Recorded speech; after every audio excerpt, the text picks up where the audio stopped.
다 함께 사도신경으로 신앙 고백하심으로 일요 저녁 예배를 하나님께 드리겠습니다. 전능하사 천지를 만드신 하나님 아버지를 내가 믿사오며 그 외아들 우리 주 예수 그리스도를 믿사오니 이는 성령으로 잉태하사 동정녀 마리아에게 나시고 본디오 빌라도에게 고난을 받으사 십자가에 못 박혀 죽으시고 장사한 지 사흘 만에 죽은 자 가운데에서 다시 살아나시며 하늘에 오르사 전능하신 하나님 우편에 앉아 계시다가 저리로서 산자와 죽은 자를 심판하러 오시리라. 성령을 믿사오며 거룩한 공예와 성도가 서로 교통하는 것과 죄를 사하여 주시는 것과 몸이 다시 사는 것과 영원히 사는 것을 믿사옵나이다. 아멘. 하나님 아버지시여, 저희들은 예수 그리스도의 피로 주님께서 사신 주님의 소유이며 주님의 나라이며 주님의 백성입니다. 이 시간 우리의 왕이신 주님을 경배하고 찬양하기 위하여 저희들이 함께 모여 있사오니 우리 중에 임하여 주시옵소서. 주님을 향한 우리의 찬양과 경배를 받아 주시옵소서. 예수 그리스도의 이름으로 기도합니다. 아멘. 다 함께 찬양하시겠습니다. 찬송가 90장 주 예수 내가 알기 전 함께 찬양하겠습니다.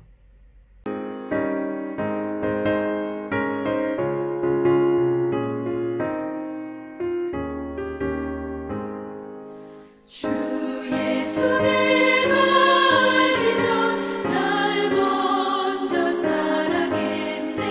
그 크신 사랑 나타나 내 영혼 거듭났네. 주 내 맘에 늘 계시고 나 주의 안에 있어. 저 포도 비유 같으니 참 좋은 나의 친구. 내 친구 되신 예수님 날 구원하시려고 그 귀한 몸을 버리사 내 죄를 대속했네. 나 주님을 늘 믿으며 그 손을 의지하고 내 몸과 마음을 바쳐서 끝까지 충성하리.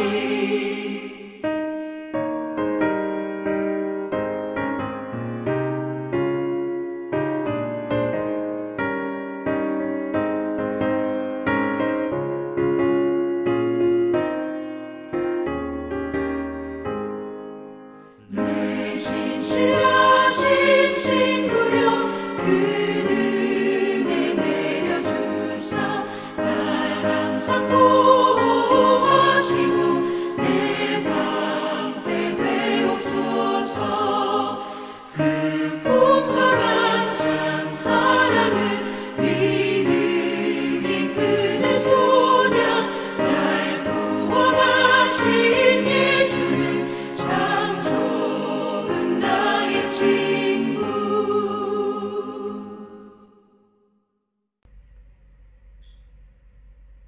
성경 봉독하겠습니다. 오늘 성경 말씀은 신약성경 로마서 1장 20절부터 23절까지의 말씀입니다. 오늘 성경 말씀을 제가 봉독해 드리겠습니다. 창세로부터 그의 보이지 아니하는 것들 곧 그의 영원하신 능력과 신성이 그가 만드신 만물에 분명히 보여 알려졌나니 그러므로 그들이 핑계하지 못할지니라. 하나님을 알되 하나님을 영화롭게도 아니하며 감사하지도 아니하고 오히려 그 생각이 허망하여지며 미련한 마음이 어두워졌나니 스스로 지혜 있다 하나 어리석게 되어 썩어지지 아니하는 하나님의 영광을 썩어질 사람과 새와 짐승과 기어다니는 동물 모양의 우상으로 바꾸었느니라. 아멘. 다 함께 기도하고 말씀을 듣겠습니다. 하나님 아버지시여, 오늘 주님의 말씀을 듣는 이 시간이 성령께서 내게 임하여 주심으로 나의 주 나의 하나님을 나의 영으로 만나는 시간이 되게 해 주옵소서. 성경을 통하여 말씀하신 하나님의 뜻을 깨달을 때에 나를 향하여 주님이 찾아오시고 나를 향하여 주님이 말씀하신 바를 내가 듣게 해 주옵소서. 주께서 말씀을 통하여 나를 만나시며 말씀을 통하여 내 생각과 가치관과 인격을 바꾸어 가시오니 성령께서 말씀을 통하여 나를 만나시며 나를 새롭게 하시며 나를 위로하시며 나를 격려하시는 그 은혜를 누리게 해 주옵소서. 예수 그리스도의 이름으로 기도합니다. 아멘.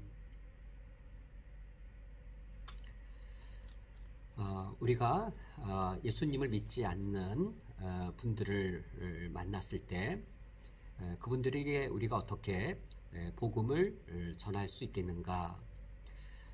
우리가 낯선 사람에게 물론 일반적으로 복음을 전하지는 않지요. 주로 내 가까이에 있는 분들 또는 정기적으로 만나는 분들에게 복음을 전하게 됩니다.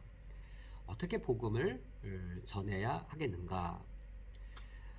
제가 청년 때에 CCC의 사형리 또는 내비교토의 다리전도법 이런 전도법들을 통해서 복음 전도하는 어떤 이 방법론들을 배웠습니다. 내비게이터의 다리전도법이나 CCC의 사형리는 매우 좋은 도구입니다. 그것을 부인할 수는 없습니다. 그런데 한 가지 중요하게 생각해 볼 사실은 이것이지요. 윤상원이라는 사람은 CCC의 사형리나 또는 내비게이터의 다리전도법과 같은 요약된 예수 그리스도의 복음을 듣고 예수님을 믿지 않았다는 겁니다. 저만의 경험일까? 만약에 100명이 모이는 교회에 가서 혹시 여기 예수님을 믿는 100명 중에 당신이 길을 가는데 누군가가 사형리를 들려주시면서 예수님을 믿는 그 영적 4가지 원리를 들려주므로 예수님을 믿은 분이 계십니까? 혹시 CCC의 사형리가 아니면 내비교토의 이 다리전도법 한 5분, 한 10분이면 다 마칠 수 있는 이 요약된 예수 그리스도의 복음을 듣고 예수님을 믿은 분이 계십니까? 라고 물으면 100명 중에 뭐 단 한 명도 없다라고 단언할 수는 없겠지만 거의 대부분은 아닐 겁니다. 100명만이 아니라 혹시 1000명이 모인 교회에 가서 동일하게 묻더라도 그런 분이 단 한 분도 없다라고 말할 수 없어도 1000명 중에 소수는 있을 수 있겠지요. 그러나 소수에 불과할 겁니다. 있더라도 소수에 불과할 겁니다. 즉 예수가 그리스도라고 하는 이 계시는 특별 계시입니다.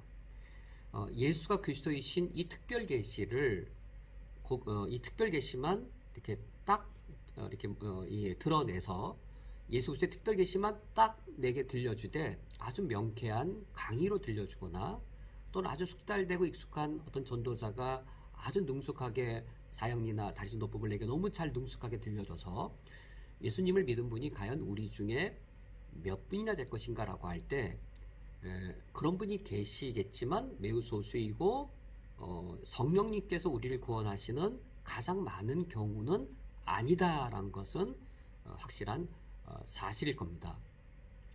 예수가 그리스도이심을 드러내는 그것을 알리는 것이 특별 계시이고 예수가 그리스도이심을 우리가 깨닫고 믿을 때 우리가 구원받습니다. 성령 하나님의 역사인 것이죠. 근데 성령님께서 우리 가운데 어떻게 역사하셔서 우리로 하여금 예수 그리스도의 복음을 알고 예수님을 나의 구주로 영접하게 하는가를 돌아보면 예수 그리스도의 어떤 십자가 복음, 부활의 복음 그것만 아무런 문맥 없이 그것만 들려주어서 내가 죄인이고 예수님이 내 죄를 대신 죽으셨으면 내 죄가 사함받고 부활하셨으므로 내가 새 생명을 얻었다라고 하는 것을 과연 그렇게 단적으로 들어서 구원받은 분이 몇 분일까 할 때에 성령님께서 보편적으로는 그와 같은 방법을 취하시지 않았다라고 단언해도 그것은 틀린 말이 아닐 겁니다. 그리고 우리 사실에 가까울 겁니다. 왜 제가 이런 말씀을 드리냐면 우리가 어떻게 복음을 전해야 될 것인가 라고 할 때 저는 되게 두려웠습니다.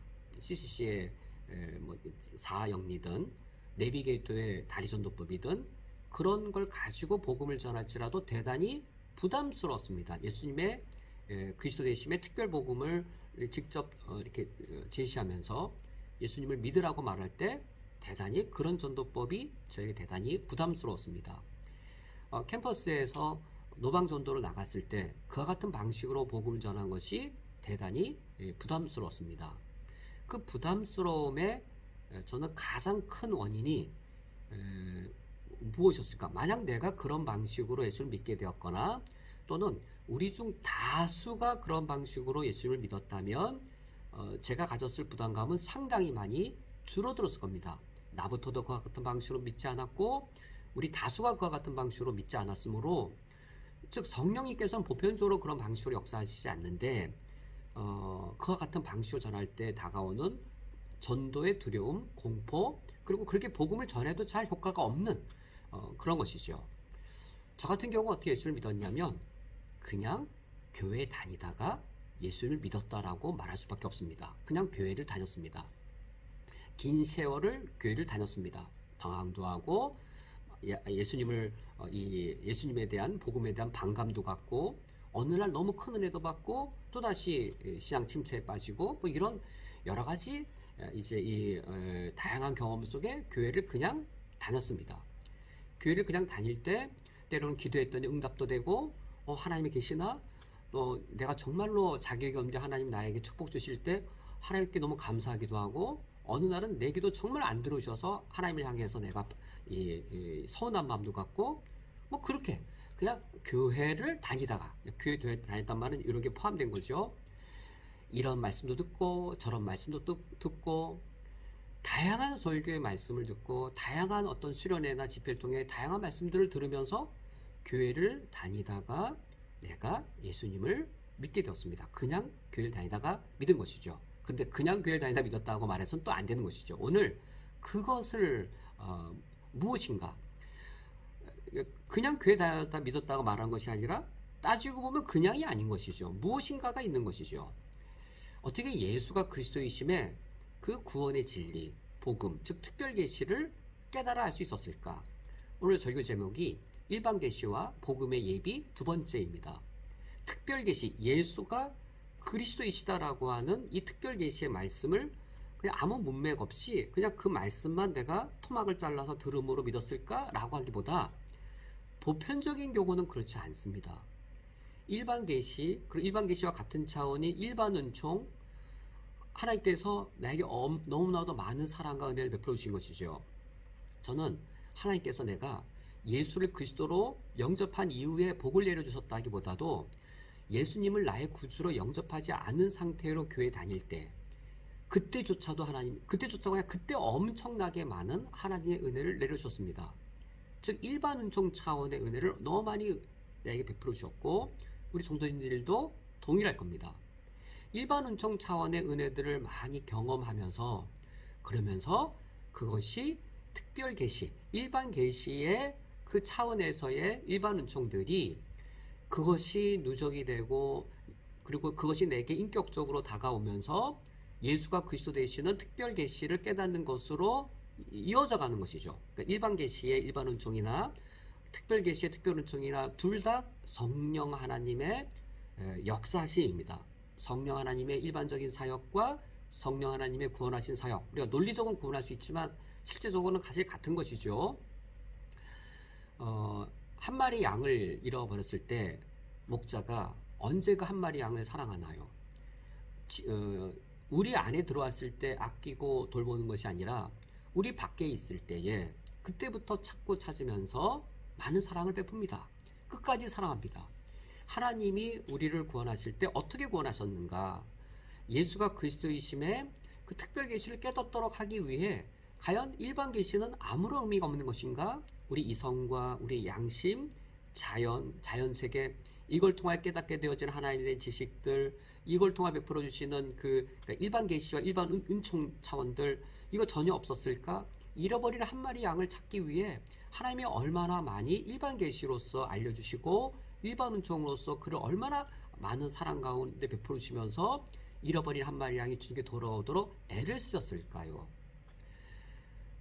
그런 가운데, 그러니까 일반 계시와 특별 계시 이게 사실 뭐 우리가 논리적으로 교리려서 나눌 뿐이지 실제로 성령님께서 우리를 구원하실 때에는 이 일반 계시, 특별 계시 일반 은총, 특별 은총, 성령 하나님께서 이 전체를 사용하셔서 우리를 구원하십니다.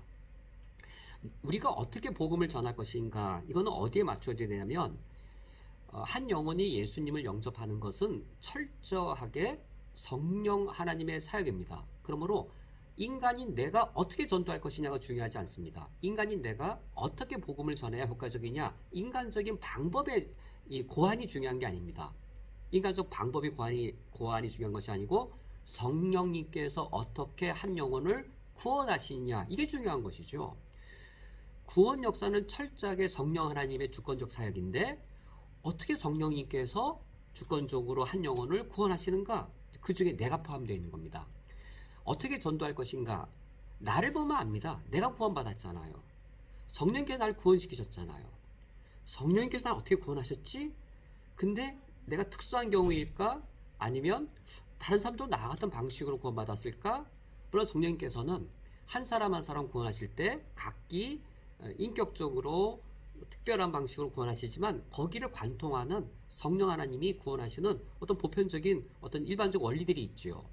그래서 어떻게 전도를 할 것인가는 인간이 또 뭐 아파트 전도법이라든지 무슨 전도법, 인간이 전도 방법을 고안해낸다고 전도가 되는 게 아니고 성령 하나님께서 어떻게 우리를 구원하시는가, 성령 하나님의 구원하시는 사역을 보고 우리가 거기에 순응하고 거기에 맞추어서 내가 어떻게 성령 하나님의 역사하심에 물 흐르듯 흘러가는, 성령님께서 물 흐르듯 사용하시는 도구가 될 것인가, 성령 하나님이 구원하시는 그 방식과 내가 전도하는 방식이 얼마나 내가 성령님의 방식에 맞춰져 있느냐가 중요한 것이죠.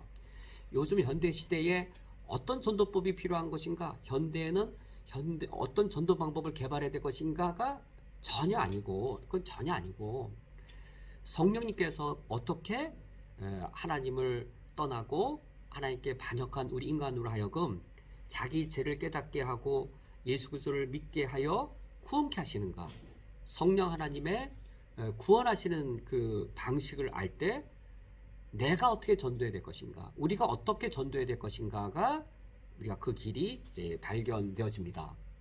우리가 오늘 일반 계시와 복음의 예비, 이 두 번째 시간을 통해서 지난주에 다 다루지 못했던 내용들을 살펴보고자 합니다. 대략적으로 이제 이런 내용들을 오늘 살펴보고자 합니다. 일반 계시, 일반 은총 차원, 과연 그것이 어떤 것들이 있을까? 일반 은총, 일반 계시라고 하는 것은 구원과 직접 상관이 없는, 구원받지 아니하거나 또 하나님을 모르거나 불신자를 다 포함하여 하나님을 알게 하시고, 그리고 구원받지 않고 하나님을 예배하지 않는 그들에게도 하나님이 은총을 베풀어 주시는 그 차원들이 있습니다. 과연 그것들이 무엇이고 그것의 역할이 무엇인가? 일반 계시와 일반 은총의 역할이 무엇인가? 하나님이 왜 일반 계시와 일반 은총을 인간 범죄 이후에도 우리에게 계속 베풀어 주시며 그 역할들이 무엇인가를 우리가 첫 번째로 살펴보고자 합니다. 그것들을 살펴볼 때에 이것이 왜 복음의 예비가 되는가? 일반 계시가 있어서 일반 은총이 있어서 이것이 여차여차한 역할들을 하는구나. 그걸 알 때에 일반 계시와 일반 은총이 복음의 어떤 영역에서 어떻게 복음의 예비가 되는가를 우리가 알 수 있습니다. 두 번째로는, 오늘 살펴볼 두 번째로는 이런 일반 계시를 깨닫게 하는 것, 그리고 일반 계시의 의미를 바르게 깨닫게 하는 것, 그리고 특별 계시, 예수가 그리스도이신 특별 계시를 깨닫게 하는 것, 이 하나님을 깨닫게 하는 이 모든 사역은 성령 하나님의 역사입니다. 과연 성령님께서 어떻게 일반 계시를, 그러니까 복음의 예비로서의 일반 계시를 통하여서 예수가 그리스도이심의 특별 계시를 깨닫게 하심으로 나를 구원하셨고 우리를 구원하셨는가, 이에 대하여 두 번째로 크게 살펴보도록 하겠습니다. 이상의 내용들을 살펴보면 우리 일반 계시가, 또 일반 은총이 어떻게 성령 하나님께서 우리를 구원하시는 방편이 되고 복음의 예비가 되는지 우리가 기본적 이해를 갖출 수 있게 될 겁니다.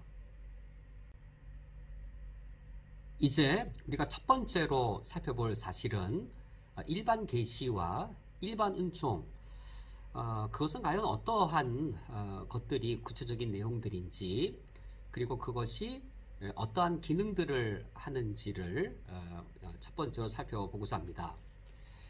일반 계시 그리고 일반 은총, 우리가 이것의 역할을 우리가 살펴보려면 먼저 우리가 노아 언약을 먼저 살펴보는 것이 대단히 중요합니다. 노아 언약이 어디에 등장하냐면 창세기 9장 말씀에 등장하는데, 우리가 노아 사건 잘 알지요. 하나님께서 홍수 심판으로 온 인류를 다 멸하시고 오직 노아와 그의 가족만 살아남게 됐습니다. 노아와 그의 가족만 이제 구원받았다는 말은 이제 새 인류의 시작이 형성된 거죠. 하나님이 첫 창조를 하시고 아담과 하와에 의해서 인류가 시작되었던 것처럼 이제 모든 인류가 다 심판받고 노아와 노아의 가족만 남았다는 말은 이제 마치 노아가 새로운 아담처럼 새로운 이 인류의 역사를 시작한 때가 되었을 때에 하나님께서 노아와 언약을 체결하십니다. 마치 창세기 1장과 2장에서 하나님께서 아담과 언약을 체결하신 것처럼 이제 노아의 홍수 심판 이후에는 하나님께서 창세기 9장에서 노아와 언약을 체결하십니다. 이 언약 체결 내용을 우리가 살펴보면 일반 계시 그리고 일반 은총이 어떤 역할을 하는지, 그리고 어떤 내용이 거기에 포함되는지 제가 자세히 설명드리지 않아도 이 자체를 이해하면 이제 성도님 스스로 이해하시는 폭이 넓어질 것이고, 그 의미한 바가 무엇인지 좀 더 정확하게 이해하시게 될 겁니다. 창세기 9장 1절 말씀을 보면 하나님이 노아와 그 아들들에게 복을 주시며 그들에게 이르시되 생육하고 번성하여 땅에 충만하라. 이 우리 성도님들께서 실제로 한번 성경을 펴시고 창세기 9장 1절 말씀을 보시면 더 명확하게 될 겁니다. 창세기 9장 1절 말씀이 창세기 1장 28절 하나님께서 아담에게 하늘과 땅을 창조하시고 첫 인류인 아담에게 명령하신 내용과 상당히 닮았다는 걸 알 수 있을 겁니다. 9장 2절 말씀을 보면 더 확연하지요. 땅의 모든 짐승과 공중의 모든 새와 땅에 기는 모든 것과 바다의 모든 물고기가 너희를 두려워하며 너희를 무서워하리니 이것들은 너희 손에 붙였음이니라 라고 하여서 창세기 1장 28절과 물론 이제 이 지역적인 부분에서는 변경된 부분도 있지만 가장 큰 틀에서는 일치되는 것을 알 수 있겠고, 또 창세기 9장 7절 너희는 생육하고 번성하며 땅에 가득하여 그 중에 번성하라 라고 하셔서 지금 노아를 하나님께서 새 아담으로 여기시고 이제 새롭게 인류의 역사를 시작하신 걸 알 수 있습니다. 그런데 이 명령이 무엇과 거의 일치되어지냐면, 일치된다고 봐야 되겠죠. 하나님이 창세기 1장에서 아담을 창조하시고 아담과 언약을 체결하신 후 창세기 1장 28절 문화 명령을 주신 것과 같습니다. 즉 하나님께서는 일반 계시, 일반 은총과 관련된 문화 명령, 이걸 아담에게 주셨는데 창세기 1장과 지금 노아 때의 창세기 9장 이 중간에 무슨 일이 일어났죠? 인간의 타락이 일어났습니다. 인간의 범죄와 인간의 타락이 일어났습니다. 그러면 창세기 3장에 일어난 인간의 타락, 인간의 범죄와 타락이 창세기 1장에 하나님이 창조주로서 아담에게 주신 문화 명령, 창세기 3장의 범죄 때문에 무효되었을까? 폐지되었을까? 인간의 범죄 이후에는 우리에게 오직 예수 그리스도의 복음을 전하는 지상 대명령만 우리에게 사명으로 주어진 것인가? 아니면 인간의 타락 이후에도 하나님이 인간 타락 이전에 아담에게 주셨던 창세기 1장 28절의 문화 명령이 이 인간의 타락 이후에도 여전히 우리에게 하나님께서 요구하시고 명령하시는 바인가? 이미 이제 지난주 살펴보았죠. 우리 그리스도인들에게는 문화 명령과 지상 대명령 우리가 이중적으로 감당해야 됩니다. 인간 범죄 이후에도 이 문화명령이 지속되어지고 있는데 바로 그 장면이 우리가 방금 읽은 창세기 9장의 하나님과 노아 사이의 이 언약 체결입니다. 하나님과 노아 사이의 이 언약 체결을 보면 하나님께서 노아에게 아담에게 주셨던 문화명령을 다시금 새로운 아담인 노아가 계승하여 그 문화명령을 이루기를 명령하신 것이죠. 이 문화명령이 이제 우리가 이미 살펴본 것처럼 일반 계시에 근거하고 일반 계시를 통한 하나님을 아는 지식이 있기 때문에 인간이 문화 활동을 할 수 있고 하나님께로부터 받은 일반 은총의 축복들이 있기 때문에 문화를 건설할 수 있는 것이죠. 그러니까 우리는 지금 이제 이 일반 계시, 일반 은총에 관심을 갖는 겁니다. 하나님께서 이처럼 이 노아에게 문화 명령을 주시면서 이런 언약을 체결하십니다. 창세기 9장 11절 말씀. 그러니까 우리 성도님들 이제 창세기 9장 말씀을 직접 펴시고 보시면 제 말을 듣는 것보다 진짜 성경 본문을 눈으로 보시면 말씀이 더 명확하게 들리실 겁니다. 9장 11절에 내가 너희와 언약을 세우리니, 이때 너희가 누구냐면 노아와 노아의 가족들, 즉 이 새로운 아담으로 여겨지는 노아와 그의 가족들입니다. 새 인류의 시작인 것이죠. 언약을 체결하시면서 다시는 모든 생물을 홍수로 멸하지 아니할 것이라, 땅을 멸할 홍수가 다시 있지 아니하리라 라고 하셔서 이제 무시개를 이 언약의 증표로 삼으십니다. 이 11절 다시 홍수로 생물을 멸하시지 않고 이 보존하시겠다라고 하여서 이 노아의 이 언약 체결을 보존 언약이라고 하죠. 그 성격이란 하나님께서 다시는 이 물로 심판하지 아니하시는, 그리하여 땅과 땅 위에 있는 생물들을 보존하실 것이라고 이제 하나님이 언약을 체결하십니다. 이 9장 바로 앞에 8장 마지막 절 22절을 보시면 이 언약 체결 전에 하나님 이런 말씀하십니다. 8장 22절도 한번 보시기 바랍니다. 땅이 있을 동안에는 심음과 거둠, 추위와 더위, 여름과 겨울, 낮과 밤이 쉬지 아니하리라 라고 말씀하셔서 하나님께서 무엇을 계속 보존하시고 무엇을 계속 지속하고 계시나요? 하나님께서 인간의 범죄 이후에도 인간에게 문화 명령을 주시면서 문화 명령을 감당할 수 있도록 일반 계시와 일반 은총을 지속시켜 주시는 것이죠.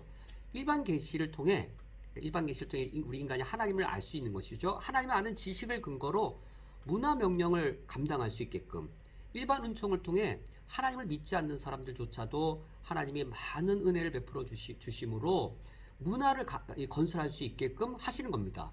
인간의 타락 이후에도 하나님께서 문화 명령을 거두지 아니하셨고 문화 명령을 감당할 수 있도록 일반 계시와 일반 은총을 계속하여 우리에게 베풀어 주시는 것이죠.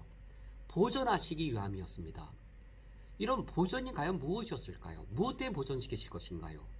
우리가 창세기를 계속 읽어가 보면 이제 창세기 9장에서 창세기 12장으로 가서 보면 창세기 11장 끝부분부터 아브라함 언약이 나옵니다. 아마 예전에 좀 오래전에 우리가 창세기 우리가 언약할 때 제가 그때도 아마 다뤘던 것 같은데 수개월 전에 말씀 나눈 걸 정도면 기억하시면 유익이 되겠습니다.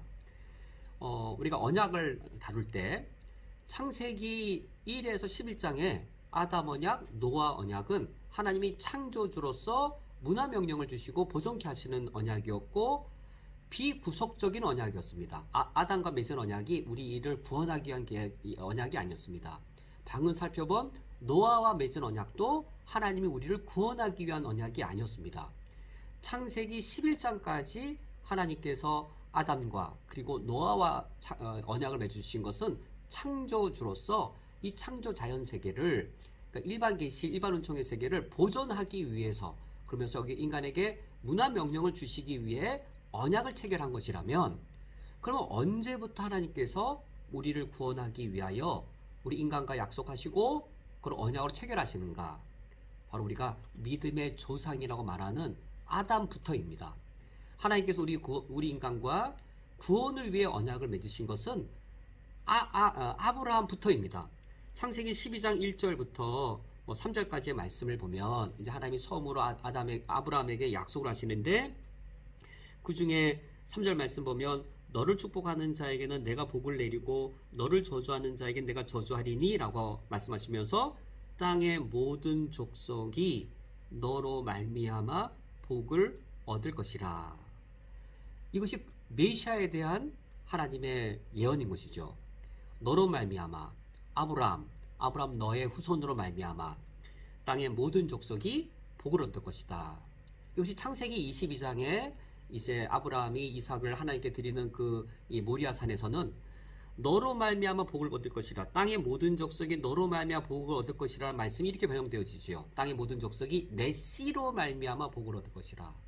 더 명확하게 되어집니다. 내 씨로 말미암아, 내 씨, 아브라함의 씨로 이 땅에 태어나신 예수 그리스도, 메시아 언약인 것이죠. 이제 창세기 12장 이후 아브라함과 언약을 체결하실 때는 비구속적 언약이 아니라 메시아에 대한 예언, 특별계시와 관련되어진 우리 구원을 위한 언약이 맺어지고, 이것이 이제 출애굽기로 가면 모세 언약으로 연결되어지고, 이제 역사서로 3회서로 가면 이제 다윗 언약으로 이어지는 것이죠. 아브라함 언약, 모세 언약, 다윗 언약은 다 하나님 우리를 구원하시기 위한 구속적인 언약들입니다. 이 구속적인 이 언약들은 바로 이제 그 내용으로는 예수가 그리스도이신 특별계시인 것이죠. 하나님의 이런 우리를 예수가 그리스도이심에 우리를 구원하시는 이 일들이 과연 일반 계시와 무관했을까? 일반 은총과 무관한가? 그렇지가 않다는 겁니다.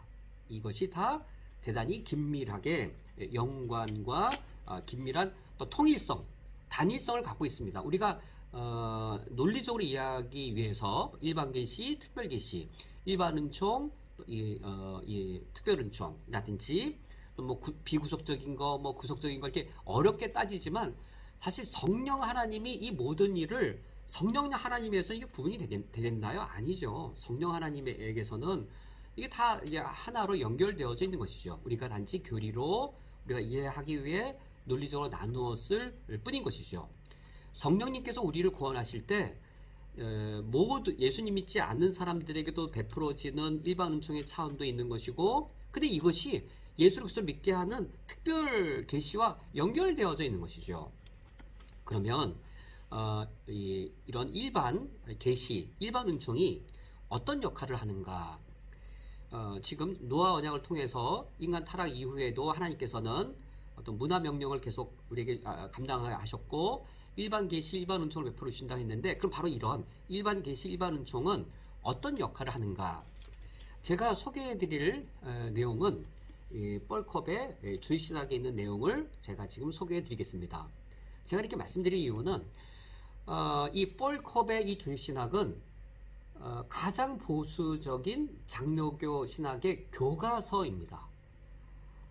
가장 보수적인 장로교 신학교의 저와 같은 총신의 교과서입니다.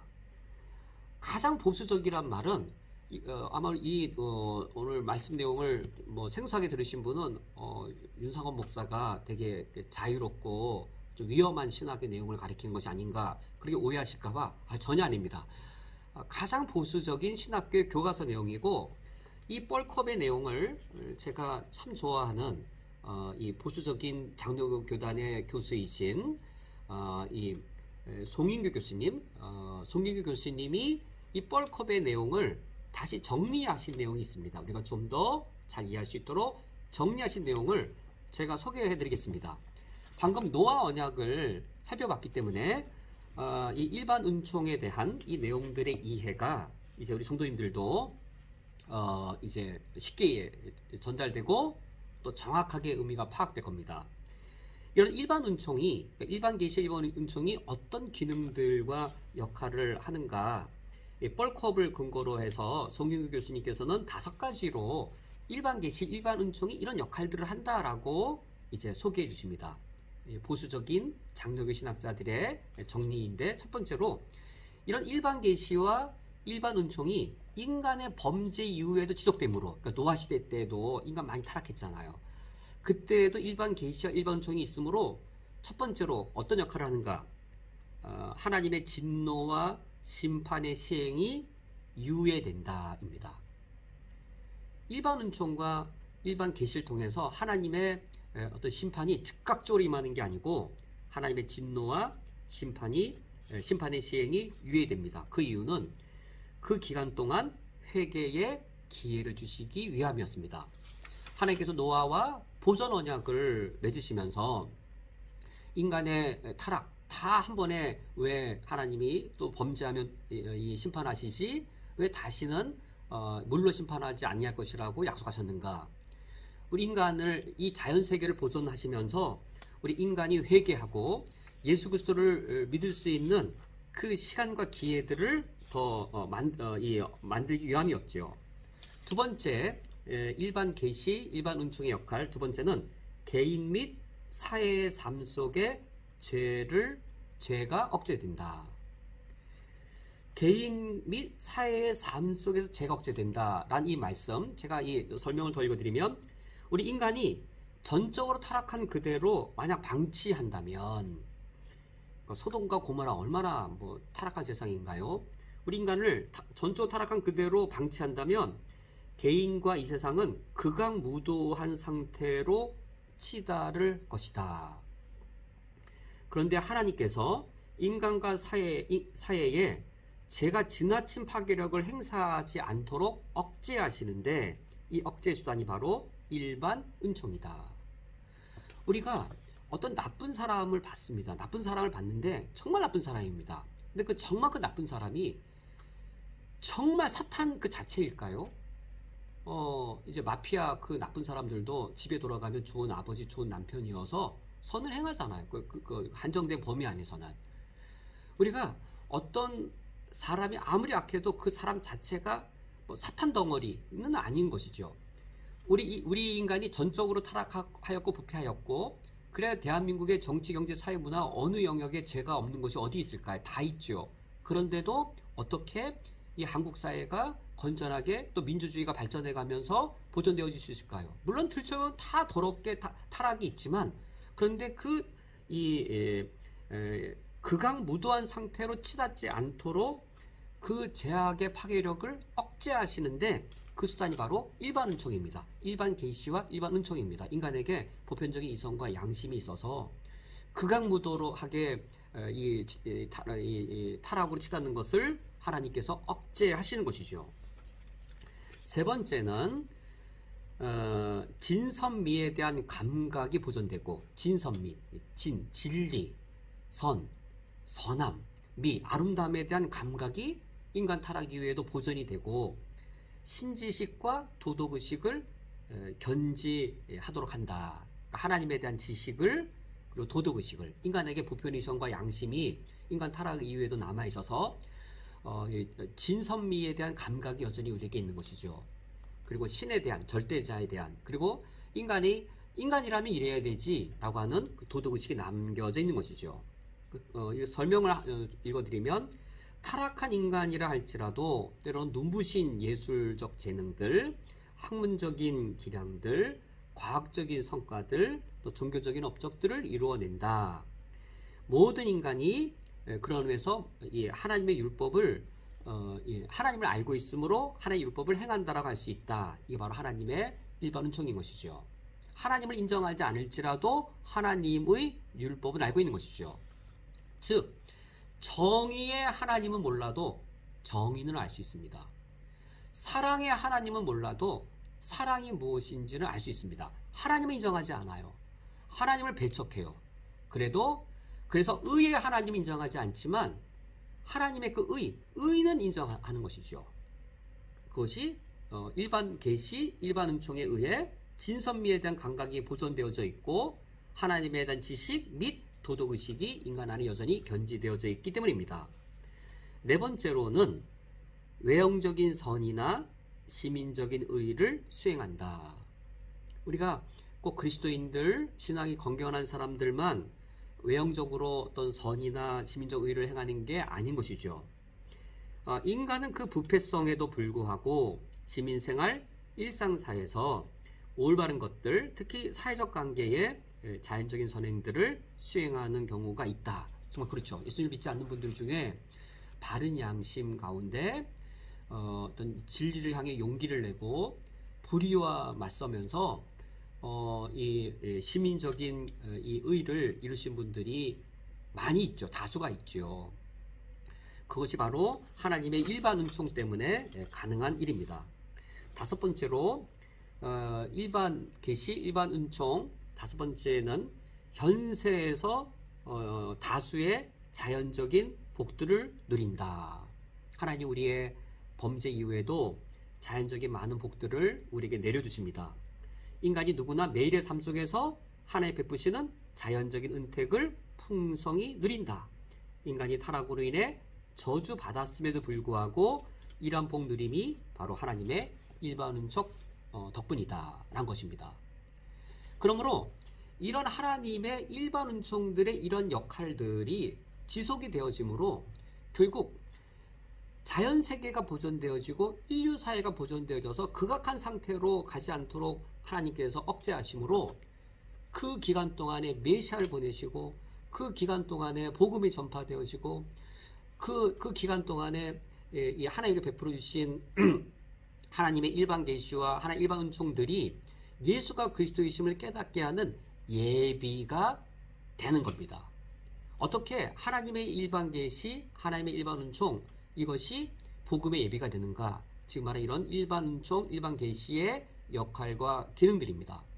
성령님께서 우리를 구원하실 때 어느 날 갑자기 내가 교회 갔는데 예수님의 십자가와 부활, 어떤 그 복음의 진수, 어떤 복음 덩어리, 복음의 핵심 그것만 아무 문맥 없이 그것만 강력하게 듣게 해서 예수님을 영접하게 했는가? 물론 그런 경우도 있겠죠. 그러나 일반적이지는 않습니다.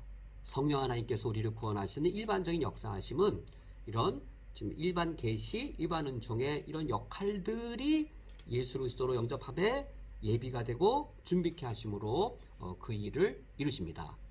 이제 두 번째로는 성령 하나님의 이런 구원하시는 사역이 무엇인지에 대해 이어서 살펴보도록 하겠습니다. 이제 두 번째로 그러면 성령 하나님께서 일반 계시와 특별 계시를 통해서 어떻게 우리를 구원하시는가에 관해 살펴보도록 하겠습니다. 일반 계시, 우리 인간이 하나님을 알 수 있도록 하나님께서 자신을 드러내어 주신 것. 근데 그 대상이 일반 모든 사람인 것이죠. 예수님을 믿는 사람, 우리와 같은 그리스도인이든지 하나님을 믿지 않는 불신자이든지 둘을 일반으로 여겨서 모든 사람에게 하나님을 알 수 있도록 드러내어 주신 계시, 일반 계시가 있는 것이죠.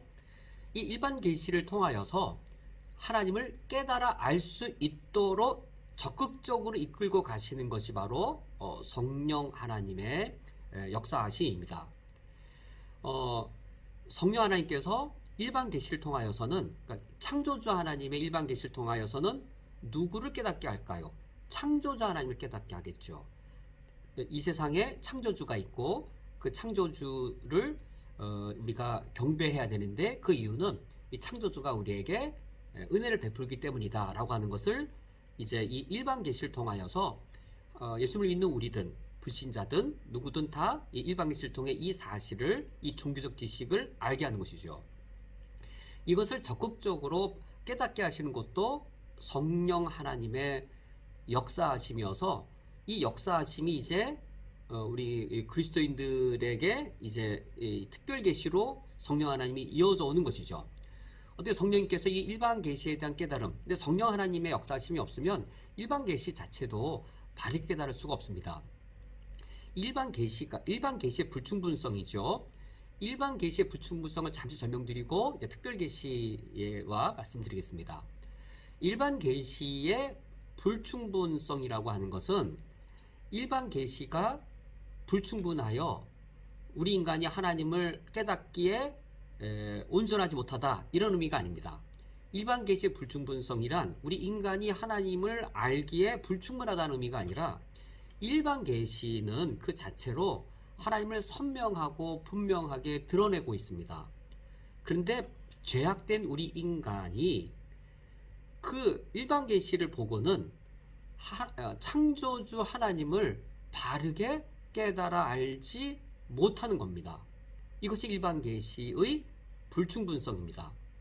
우리가 오늘 읽은 로마서 1장의 말씀을 보면 지금 이 말씀을 우리가 확인할 수 있는데, 한번 로마서 1장에 오늘 읽은 말씀을 보면 1장 20절 말씀을 보면 이제 일반 계시이죠.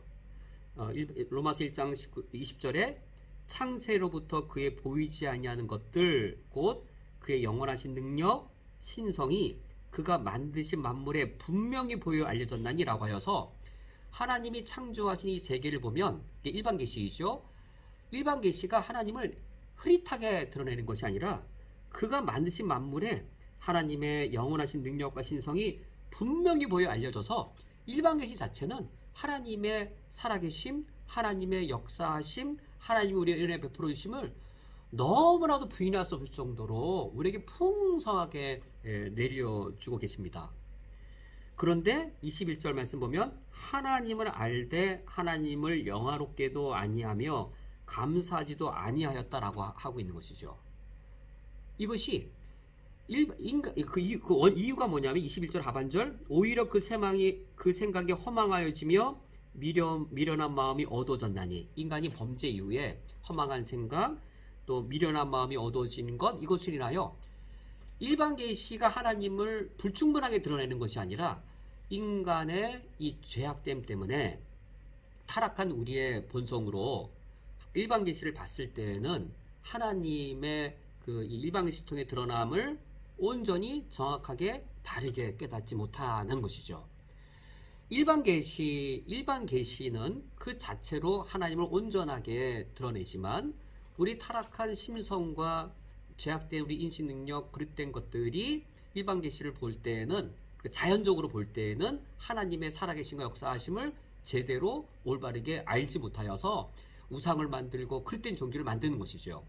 그러나 성령님께서 우리를 구원하실 때에는 우리 그리스도인들이 일반 계시를 통해서도 하나님을 바르게 할 수 있도록, 하나님을 이 일반 계시가 드러내는 그 하나님을 우리가 올바르게 인식할 수 있도록 성령 하나님께서 일반 계시를 우리가 깨달아 알 수 있도록 성령 하나님께서 우리 안에 역사하시는 것이죠. 그리하여 어디로 끌고 가시냐면 특별 계시, 예수가 그리스도이신 그 특별 계시로 우리를 이끌고 가십니다. 성령 하나님의 구원 사역이라고 할 때는 이 특별 계시 쪽을 우리가 교리적으로 말합니다. 성령 하나님의 일반적인 사역, 일반총 사역이라면 우리가 이제 교리를 계속 배우다 보면 구원론에 이르게 되어지는데, 구원론에 가서 우리가 성령 하나님의 역사하심을 다루는 것은 특별 계시, 예수가 그리스도이신 이 특별 계시, 예수님이 2000년 전 십자가에 죽으신 거 바로 나를 위한 것이었구나를, 그것을 내가 깨닫고 내 마음 문을 열고 예수 그리스도를 나의 구주로 영접하게 하는 것, 특별 계시를 통해 창조자 하나님이 나의 구원주가 되셨고, 창조주가 나의 구원주가 되시면서 당신의 아들을 십자가에 죽게 하시고 부활케 하셔서 나를 구원케 하셨다라고 하는 이 특별 계시의 내용을 내가 믿음으로 받아들이고 그거를 인정하게 하는 것은 성령 하나님의 구원하신 사역입니다. 이 성령 하나님의 구원하신 사역을 이제 우리가 나중에 이제 구원론을 배울 때 이제 다룰 내용인데, 성령 하나님이 구원하신 이 사역, 이것을 회심이라고 표현합니다. 우리가 구원받았다라고 했을 때 그 구원받았다라고 하는 것의 한 측면에 대한 그 설명을 회심이라고 말합니다.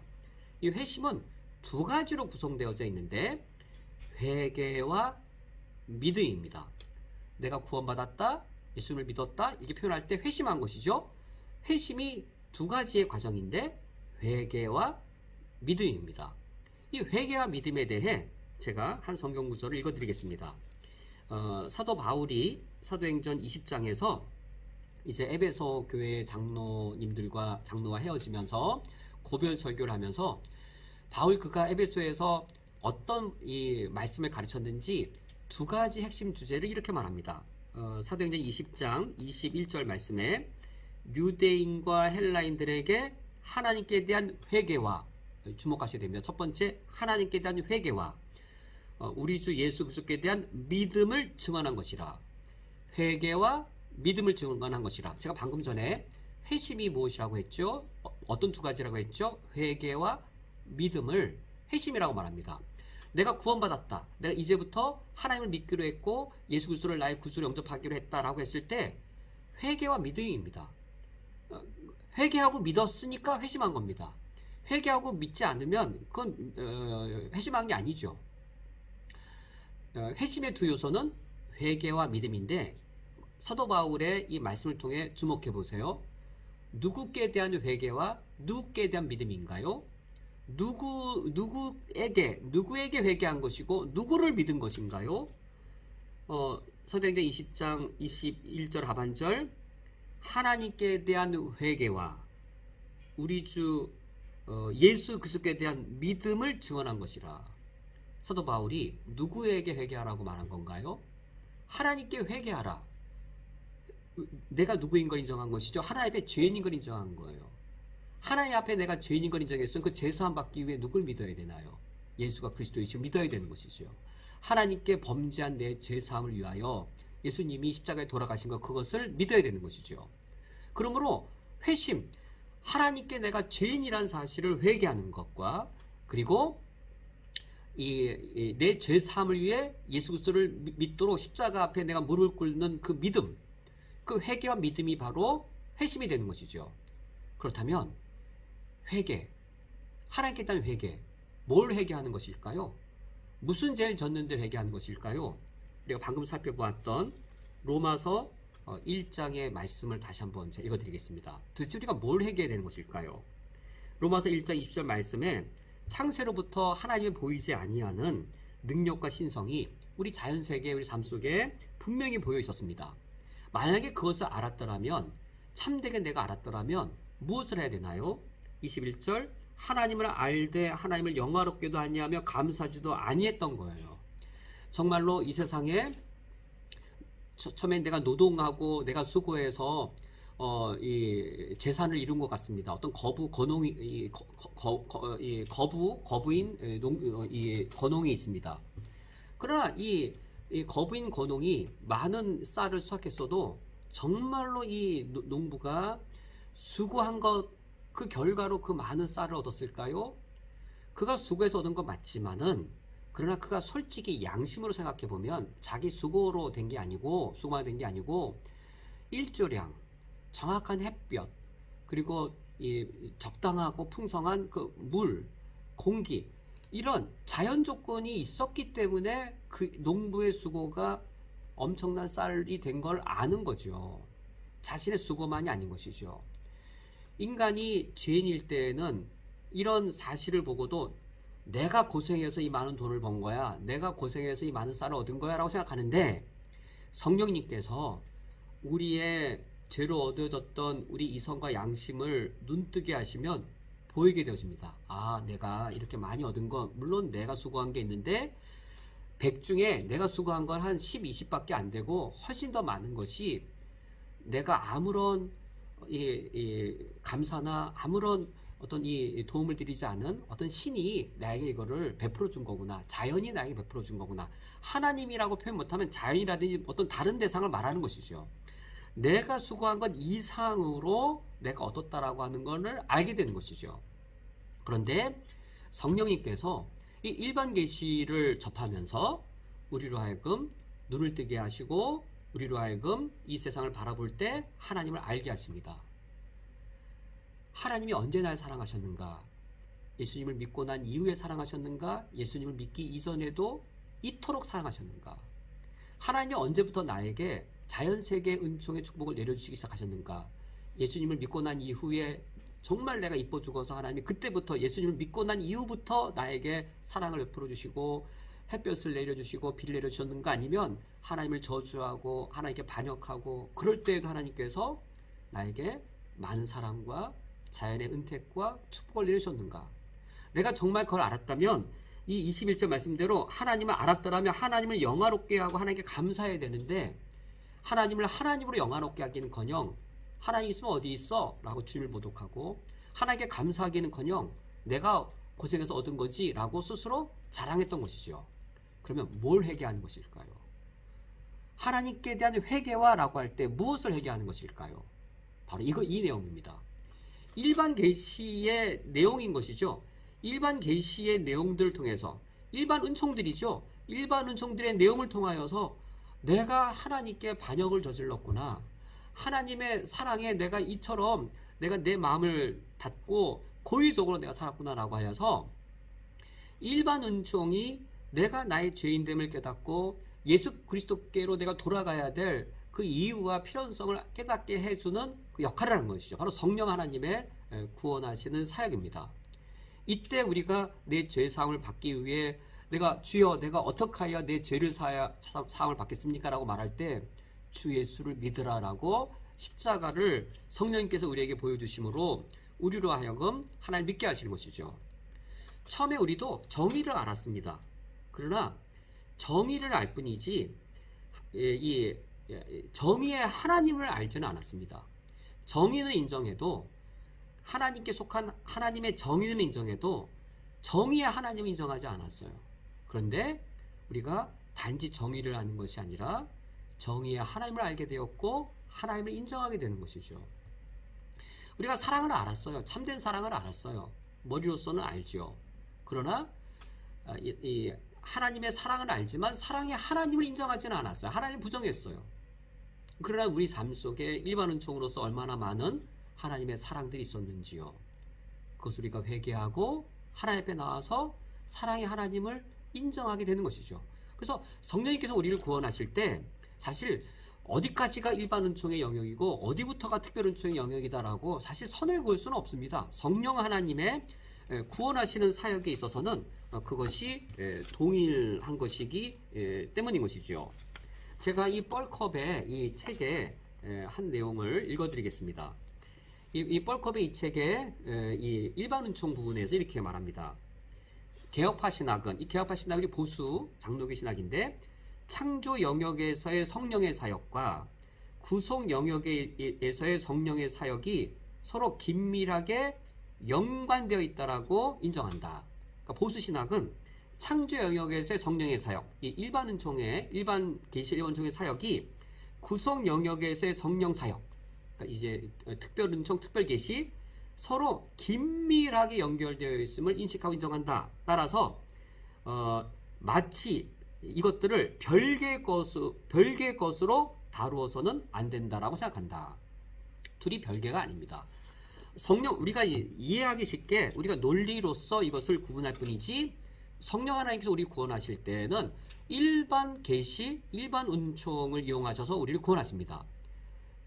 제가 전도할 때 그렇게 하고 있더라고요. 제가 최근에도 한 분과 이제 말씀을 나누면서 몇 달 동안 만나면서 복음을 전했습니다. 정말 복음을 전해보고 그분이 예수님을 영접하도록 할 때 보면 한번 우리가 전도의 현장에 있을 때 보면 물론 이제 그분이 예수님을 영접하도록 믿음을 경고케 할 때에는 기독론에 관한 내용들, 예수님의 십자가는 이런 것이고 예수님의 부활은 이런 것입니다라고 하는 거를 성경 본문을 펴서 그것을 나누게 되고 가르치게 되어집니다. 그게 정말 필요합니다. 아주 필요하고 믿음을 경고케 하면 아주 필요하지만 거기까지 갈 때, 마음을 열게 할 때, 즉 회개케 하고 예수님을 믿게 할 때, 그때는 무엇을 통해 실제로 전도의 현장에 하다 보면 당신께서 지금 하나님을 모르고 있고 하나님과 무관하다 말하는데 정말 하나님과 당신이 무관하다 생각하십니까?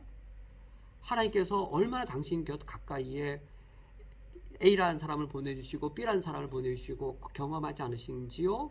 나만 보더라도 나는 우연인 줄 알았는데 내가 하나님을 하나님 인정하기 전까지 하나님 수많은 사람들을 내게 보내주시고 그래서 주님이 나를 여러 번 나를 부르셨고 내가 여차 저차 하는 많은 은혜들을 경험하고 나서 하나님의 앞에 내가 무릎 꿇게 되었습니다라고 나도 고백하게 되어진 것처럼 성령 하나님께서 일반 은총 차원에서 우리를 설득하시고 하셨던 것처럼 우리가 누군가를 전도할 때 보면 성령 하나님의 이 일반 은총 차원에서의 이 역사하심들을 가지고 그분의 마음문을 우리가 열고자 하는 것을 전도 현장에서 우리 스스로 발견하게 되어집니다. 마지막으로 성경 한 구절을 함께 보겠습니다. 사도 바울의 복음 전도는 이처럼 하나님께 대한 회개와 예수 그리스도에 대한 믿음을 증거한 것이었습니다. 회개와 믿음이 바로 회심인 것이고 일반 은총에 근거한 하나님께 대해 회개케 하는 성령 하나님의 사역, 특별 계시 특별 은총에 근거한 예수 그리스도를 믿도록 하는 성령 하나님의 사역, 이런 회개와 믿음이 실제로 어떻게 어떤 열매로 드러났을까요? 우리 그것을 데살로니가를 보면 알 수 있습니다. 데살로니가 전서를 보면 우리가 알 수 있는데, 데살로니가는 당연히 이방 도시였죠. 사도 바울이 이방 도시의 데살로니가에 가서도 에베소와 마찬가지로 하나님께 대한 회개와 예수 그리스도에 대한 믿음을 증거했습니다. 그들이 이 복음을 받아들이고 하나님 앞에 회개하고 예수 그리스도를 믿음으로 구원에 이르게 된 것이죠. 데살로니가 전서 1장 9절 말씀에서는 하나님께 대한 회개가 어떤 열매를 맺었는지, 데살로니가 전서 1장 10절에서는 예수님께 대한 믿음이 어떤 열매를 맺었는지를 우리가 알 수 있습니다. 데살로니가 전서 1장 9절 말씀에 그들이 우리에 대해 스스로 말하기를, 그러니까 바울이 자신들의 복음 전한 것을 간증한다는 것이죠. 우리가 어떻게 너희 가운데 들어갔는지와 이제 어떻게 바울이라는 인물이 데살로니가 와서 우리에게 어떻게 복음을 전했는지 그 정황을 말하면서 이제 하나님께 대한 회개를 이렇게 말합니다. 너희가 어떻게 우상을 버리고 하나님께로 돌아와서 살아계시고 참되신 하나님을 섬기는지, 이걸 그들이 고백했다고 말합니다. 여기 이 구절 한번 보세요. 우상을 버리고 하나님께로 돌아오는 것, 이걸 우리가 뭐라고 표현하죠? 우상을 버리고 하나님께 돌아오는 것, 가던 방향을 돌이키는 것, 우상을 향하던 방향을 돌이키는 것, 이것이 바로 메타노이아, 회개입니다. 회개가 뭐냐면 우상을 향해 가던 방향을 돌이켜서 하나님께로 돌아오는 것인데, 어떤 하나님이냐면 살아계시고 참되신 하나님을 섬기는지, 하나님께로 돌아와 살아계시고 참되신 하나님, 살아계신 하나님을 어떻게 그들이 깨닫고 참되신 하나님을 어떻게 깨달았을까요? 일반 은총들이죠. 바울의 설교의 말씀을 들으면서 일반 은총 차원의 하나님의 살아계신 것들, 그분이 정말 참 하나님이신 것을 그들이 깨닫고 우상을 버리고 하나님께 되돌아오는 회개를 하면서 이제는 하나님만 섬기겠다고 한 것이죠. 이게 회개인 것이죠. 그러면서 이제 예수 그리스도에 대한 믿음은 어떻게 열매가 또 맺어졌냐면 10절 말씀에 또 죽은 자들 가운데에서 다시 살리신 그의 아들, 이게 바로 특별 은총의 내용이죠. 하나님께서 죽은 자들 가운데에서 예수 그리스도를 다시 살리셨습니다. 하나님의 아들을 살리셨습니다. 이 사실을 그들이 믿었습니다. 믿음을 그친 것이 아니라 하늘로부터 강림하실 것을 너희가 어떻게 기다리는지 말하는지와 라고 하여서 그들은 십자가에 죽고 부활하신 예수 그리스도를 믿고 그분의 재림을 소망하는 것으로 열매 맺게 되었습니다. 오늘 말씀을 맺도록 하겠습니다. 이제 일반 계시, 일반 은총, 이것이 어떻게 복음의 예비가 되는지 오늘 말씀을 맺으려고 하다 보니 좀 많은 분량의 내용을 오늘 다루게 되어서 죄송한 마음입니다.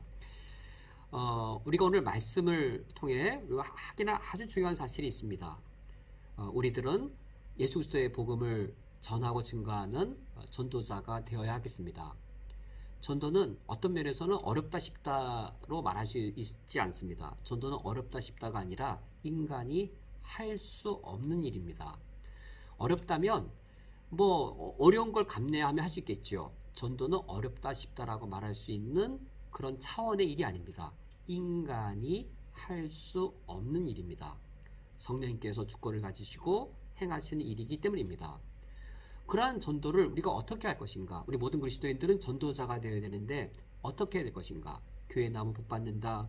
이번 총독권 전도해 주려면 뭐 냄비, 뭐 솥, 상품 준다.